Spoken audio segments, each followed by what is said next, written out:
हीरापुर नामक एक छोटे से गांव में सेठ रतनलाल रहता था। वो था तो बहुत अमीर, लेकिन उतना ही कंजूस भी था। पूरे गांव वाले उसके इस कंजूस बनने से बहुत परेशान थे। एक दिन सेठ बाजार में एक आलू की दुकान पर जाता है। अरे ओ भाई, आलू कैसे दिए? 10 रुपए किलो सेठ जी। अरे भाई, आलू बेच रहे हो कि सोना? इतने महंगे आलू भैया, इतने महंगे? सेठ जी, पूरे चंदनपुर गांव में इसी दाम के आलू बिक रहे हैं। सब यही खरीद रहे हैं। आपको महंगे लग रहे हैं, लेना है तो लो और ना रहने। अरे नहीं भाई, इतने महंगे आलू का भला मैं क्या करूंगा? नहीं चाहिए भाई ये तुम्हारा आलू, रखो अपने पास।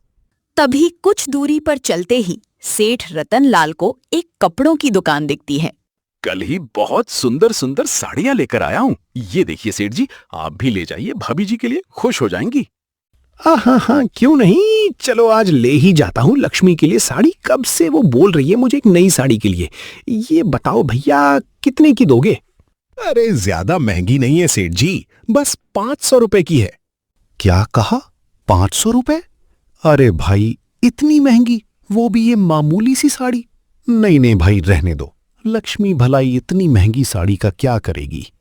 सेठ रतनलाल वहां से आगे चला जाता है। अरे पता नहीं कब इस कंजूस सेठ को सद्बुद्धि आएगी। जब देखो तब कंजूसी। सेठ अपने घर जाता है। अरे आ गए आप? आपको आलू लाने के लिए कहा था। ये क्या, आप तो खाली हाथ ही आए हैं। अब मैं क्या बनाऊंगी? अरे भगवान, बहुत महंगे थे आलू, इसीलिए नहीं लाया। तुम कुछ और सब्जी बना लो। हे भगवान, ये किस इंसान से पाला पड़ गया है। हर वक्त तुम्हारी कंजूसी से मैं तंग आ गई हूँ। मुझे नहीं पता, मेरा कई दिनों से आलू खाने का मन है। कल मुझे आलू चाहिए बस, वरना मैं कल खाना नहीं बनाऊंगी, बता देती हूँ आपको। अगली सुबह एक नौकर सेठ के पास आता है। सेठ जी, आपने कई महीनों से मेरी पगार नहीं दी है। अरे पिछले महीने तो मैंने दिया था तुम्हारा पगार। सेठ जी, वो पिछले महीने की बात नहीं है, कई महीने बीत चुकी है उसे। पगार को दे दीजिए ना इस बेचारी को पगार, आखिर इसे भी तो अपने बीवी बच्चे पालने होते हैं। आप भी क्यों बहस करते हैं जी? अरे हाँ हाँ ठीक है, तुम चुप रहो, मैं कहीं भाग थोड़ी जा रहा हूँ। दे दूंगा उसकी पगार, कल आके ले जाना। ये सुनकर नौकर बड़े मन से उदास होकर बोलता है, ठीक है सेठ जी, जैसी आपकी मर्जी। ये बोलकर वहां से चला जाता है। अगली सुबह सेठ अपनी दुकान पर जा रहा होता कि तभी गांव के दो लोग आपस में बात कर रहे होते हैं। अरे भैया, सुना है पास वाले गांव में बहुत सस्ते में आलू की बोरियां मिल रही हैं। हाँ भाई, सुना तो है। मैं तो कल ही जाऊंगा, फिर मौका मिले कि ना मिले। अरे सस्ते में आलू की बोरियां? अरे वहां तो अब तो मैं जरूर जाऊंगा पास वाले गांव में, और लक्ष्मी को सस्ते में खूब सारा आलू लाकर दे दूंगा। थोड़ी ही देर में सेठ दूसरे गांव पहुंचता है और काफी सस्ते में एक आलू की बोरी ले लेता है। ओहो, अब मैं ये आलू की बोरी लेकर कैसे जाऊंगा? सेठ बोरी को उठाने की कोशिश करता है। अरे अरे, ये तो बहुत भारी है, मुझसे तो उठ ही नहीं रही। लगता है इसे ले जाने के लिए किसी सवारी की जरूरत पड़ेगी। तभी उसे रास्ते में एक घोड़े का रथ दिखता है। अरे वो रथ वाले भैया, हीरापुर गांव चलोगे क्या? अरे हाँ सेठ जी, क्यों नहीं चलेंगे, लेकिन आज हमारे घोड़े का तबीयत कुछ ठीक नहीं है, इसलिए जरा आराम से बैठिएगा। अरे हाँ भाई, ठीक है। और रथ चलने लगता है। थोड़ी ही देर बाद रथ का घोड़ा बहुत तेज भागने लगता है। अरे वो भैया, ये क्या कर रहे हो? इस घोड़े को थोड़ा धीरे चलाओ भाई। अरे सेठ जी, मैंने तो पहले ही कहा था कि मेरे घोड़े की तबीयत आज ठीक नहीं है, अब ये रुक ही नहीं रहा है। अरे भाई, लगता है आज तुम्हारा ये घोड़ा मेरी जान लेकर ही छोड़ेगा। हे भगवान, आज मेरी जान बचा ले, पूरे गांव को भोजन कराऊंगा। सेठ कई बार ऐसा बोलता है। थोड़ी देर बाद अचानक से घोड़े का रथ रुक जाता है। आज तो बाल बाल बचा, वरना ये घोड़ा तो मुझे मार ही डालता। हे भगवान, तेरा बहुत बहुत धन्यवाद।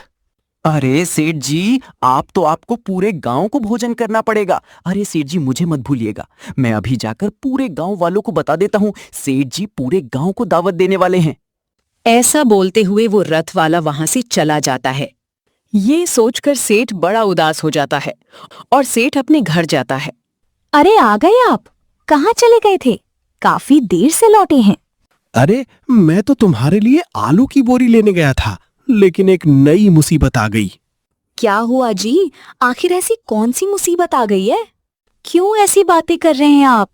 सेठ अपनी पत्नी को सारी बात बताता है। अरे ये तो कितनी अच्छी बात हुई थी, आखिर आपकी जान बच गई। आपने खुद ही तो बोला था कि आप सभी गांव वालों को भोजन कराएंगे, और ये तो और भी अच्छी बात है कि हमारे घर सभी गांव वाले दावत पर आएंगे। वो सब हमें कितनी दुआएं देंगे। अरे तुम चुप करो भाग्यवान, क्या तुम्हें ये नहीं पता कि गांव वालों के भोजन का खर्चा बहुत महंगा पड़ जाएगा? मेरे इतने सारे पैसे इस दावत में खत्म हो जाएंगे। लेकिन अब तो मुझे गांव वालों को दावत देनी ही पड़ेगी। अब मैं क्या करूंगा? सेठ एक हलवाई को अपने घर बुलाता है।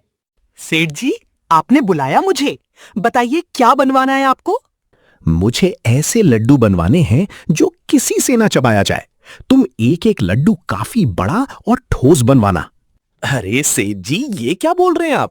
ऐसे लड्डू का भला क्या करेंगे जिसे कोई भी ना खा पाए? तुमसे जितना बोला है तुम सिर्फ इतना करो। कल सुबह सारे लड्डू घर पहुंचा देना। ठीक है सेठ जी, जैसी आपकी मर्जी। ये सभी बातें सेठ की पत्नी चुपके से घड़ी सुन रही होती है। अगले दिन सुबह सभी गांव वाले सेठ के घर आते हैं। सभी एक साथ बैठे होते हैं। उनमें से एक गांव वाला, कंजूस सेठ के घर कभी भोजन करने को मिलेगा? ये किसने सोचा था? भैया मैं तो पेट भर कर खाऊंगा। हाँ भाई, सही बोल रहे हो। आज लगता है सेठ जी ने बहुत मजेदार मजेदार पकवान बनाए होंगे।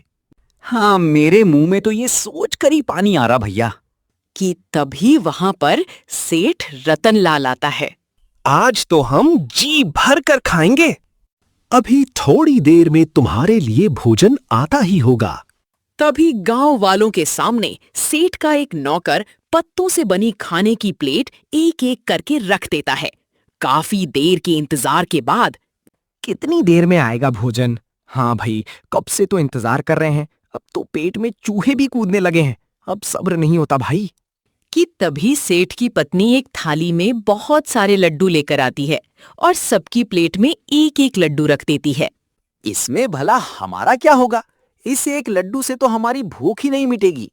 अरे भाइयों, ऐसा नहीं है।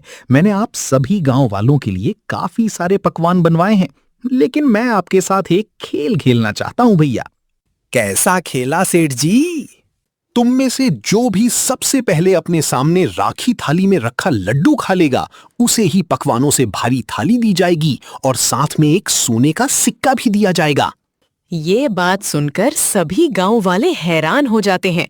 सभी गांव वाले अपने सामने रखे लड्डू को उठाते हैं और खाना शुरू करते हैं। थोड़ी ही देर में गांव वाले अपना अपना लड्डू खत्म कर देते हैं, जिसे देख सेठ हैरान हो जाता है। ये कैसे हो गया? इन सब ने तो ये लड्डू खा ही लिए। हे भगवान, अब तो इनके लिए पकवानों से भारी थाली मंगवानी पड़ेगी। अब जल्दी से पकवानों से भारी थाली मंगवा दीजिए। बहुत तेज भूख लगी है। मंगवाता हूं अभी।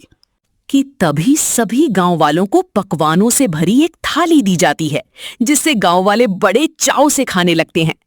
थोड़ी देर बाद सभी गांव वाले भोजन करने के बाद, आज तो सेठ जी आपने हमें खुश कर दिया। हमारा बता रहा है सारा भोजन बहुत स्वादिष्ट था। चलिए अब हमारा एक एक सोने का सिक्का तो दे दीजिए। हाँ सेठ जी, अब सोने का सिक्का भी दीजिए। हाँ हाँ ठीक है, देता हूं सोने का सिक्का।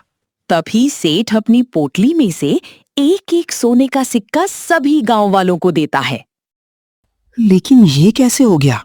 मैंने तो उसे हलवाई से ठोस लड्डू ही बनवाए थे। न जाने कैसे इन गांव वालों ने सारा लड्डू खा लिया। जब आप उसे हलवाई से ठोस और लड्डू बनाने की बात कर रहे थे तो मैंने सब सुन लिया था, जिसके बाद मैंने खुद सभी गांव वालों के लिए लड्डू बनाए और आपने जो लड्डू मंगवाए थे उन्हें अपने बनाए गए लड्डू से बदल दिया। मेहमान तो भगवान का रूप होते हैं और आप उनके साथ ही ऐसा खराब बर्ताव करने जा रहे थे। सभी गांव वाले कितनी उम्मीद से आपके घर भोजन करने आए थे, मैं आपकी पत्नी हूँ और ये मेरा कर्तव्य बनता है कि मैं आपको कोई भी गलती ना करने दूं।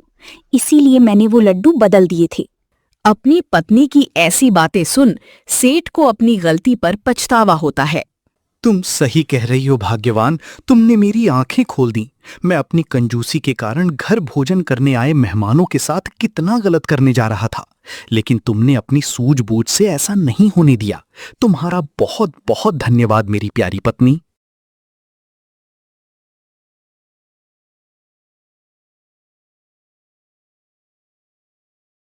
अगर आपको वीडियो अच्छा लगा हो तो एक लाइक और एक सब्सक्राइब जरूर कर दीजिएगा। इस वीडियो को बनाने में मुझे 4 दिन का मेहनत लगा हुआ है।